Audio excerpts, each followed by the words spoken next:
गीत है पति और पत्नी का नोक-झोंक और ननद के ऊपर है। और आप लोग गीत को सुनना, आनंद लेना और वीडियो का एंड तक देखेंगे तो ज़्यादा समझ में आएगा, आपको अच्छा लगेगा, आप लोग गा भी लेना। रुपिया माए कबीरा पनवा गुजर कैसे हई सजनावा। रुपिया में कबीरा पनवा गुजर कैसे हई सजनावा। गुजर कैसे हई सजनावा। बागा बिकाने बगैचा बिकाने, बागा बिचाने बगैचा बिकाने। अभी की गई ननदी नागिनवा गुजर कैसे हई सजनावा। बिकी गई ननदी नागिनवा गुजर कैसे हई सजनावा। रुपिया में कबीरा पनवा गुजर कैसे हई सजनावा। रुपिया में कबीरा पनवा गुजर कैसे हई सजनावा।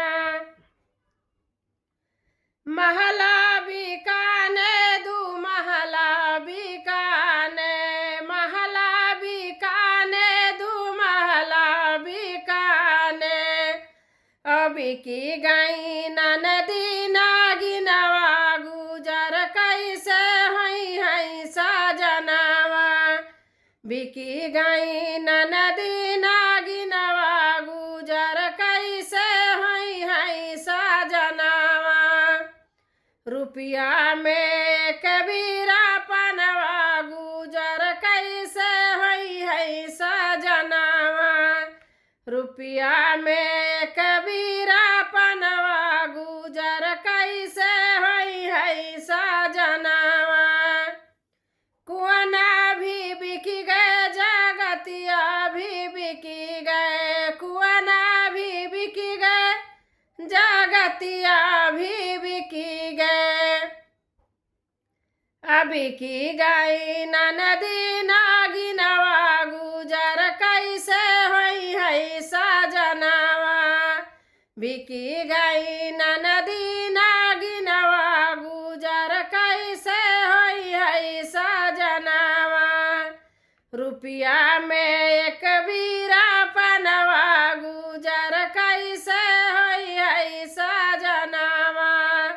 रुपिया में कबीरा पनवा गुजर कैसे हई सजनावा। लौंगा भी बिकी गए, इलायची भी बिकी गए, लौंगा भी बिकी गए, इलायची भी बिकी गई। बिकी गई ननदी नागिनवा गुजर कैसे हई सजनावा। बिकी गई ननदी नागिनवा गुजर कैसे हई सजनावा।